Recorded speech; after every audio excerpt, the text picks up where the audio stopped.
좋은 아침입니다. 사도행전 18장 26절로 27절 말씀 함께 대하겠습니다. 그가 회당에서 담대하게 말하기를 시작하니 브리스길라와 아굴라가 그의 말을 듣고서 따로 그를 데려다가 하나님의 도를 더 자세히 설명하여 주었다. 아볼로는 아가야로 건너가고 싶어 하였다. 그래서 신도들이 그를 격려하고 그쪽 제자들에게 아볼로를 영접하라고 편지를 보냈다. 그는 거기에 이르러서 이미 하나님의 은혜로 신도가 된 사람들에게 큰 도움을 주었다.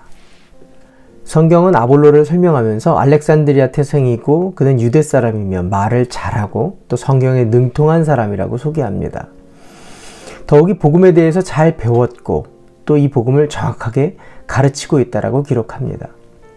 회당의 관례대로 율법에 대해서 이야기하고 싶은 사람이 일어나서 이야기를 할 때 아볼로가 일어나서 복음에 대해서 담대히 전합니다. 이를 듣고 있던 브리스길라와 아굴라는 다 듣고 나서 아볼로를 따로 만나기를 청합니다. 그리고 1년 반 동안 사도 바울에게 배웠던 브리스길라와 아굴라는 에베소의 리더인 아볼로에게 성령에 대해서 가르쳐 줍니다. 아볼로는 더욱 힘을 얻고 결국 아가야로 건너가서 그곳에 많은 하나님의 신도들을 더욱 큰 도움을 주었다라고 얘기합니다. 아볼로는 에베소의 리더입니다. 이 아볼로에게 발견할 수 있는 장점이 있습니다. 그것은 어느 것 하나 빠짐없이 갖춰진 사람에도 불구하고 거절하지 않고 받아들이는 열린 마음, 듣는 마음을 가진 리더였다라는 것입니다. 아볼로 정도의 지식, 또 학식, 배경이라면 부족이 없을 것입니다. 그러나 브리스길라와 아굴라가 알려주는 하나님의 도, 성령에 대해서 비판 없이 그는 듣게 됩니다. 일 맡은 자, 리더가 가져야 할 좋은 자세입니다. 많은 지식과 능력이 있다 할지라도 부족이 있다라는 것을 인정하고 들으려는 자세가 아볼로에게 있었다라는 겁니다. 이미 많은 지식과 성경에 정통했음에도 브리스길라와 아굴라의 가르침을 무시하지 않았을 때 그가 가지고 있는 겸손함을 볼 수 있습니다. 일반적으로 지식과 지혜가 많고 경험이 많으면 시간이 지나면서 열린 마음을 갖기보다는 오히려 닫힌 마음, 자기 것을 고집하려는 마음을 갖게 됩니다. 그리고 자신의 기준과 다르면 듣기도 전에 자기 기준으로 비판을 하려고 합니다. 일 맡은 자, 또 리더가 가져야 할 소양 중에 하나는 비판보다 듣는 마음을 먼저 갖는 것이라는 겁니다. 결국 아볼로에게 이 좋은 소양은 복음의 핵심인 성령의 역사를 경험케 합니다.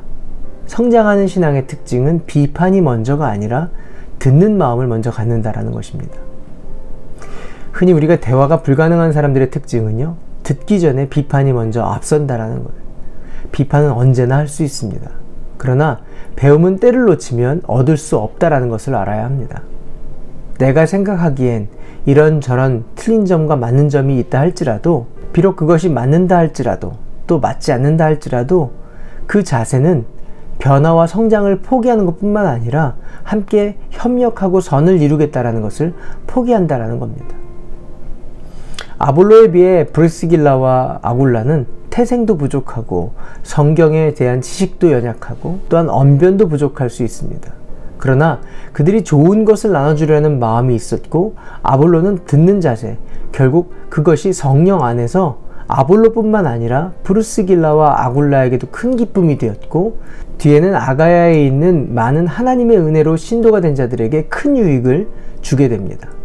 하나님의 일꾼으로 날마다 쓰임받으며 날마다 성장하기를 포기하지 않는 듣는 자세가 저와 여러분 가운데 있기를 바랍니다. 비판을 하면 내가 나아지는 것 같지만 결국 성장을 멈추게 되고 동역을 잃게 되고 배울 수 없다는 것을 잊지 않기를 바랍니다.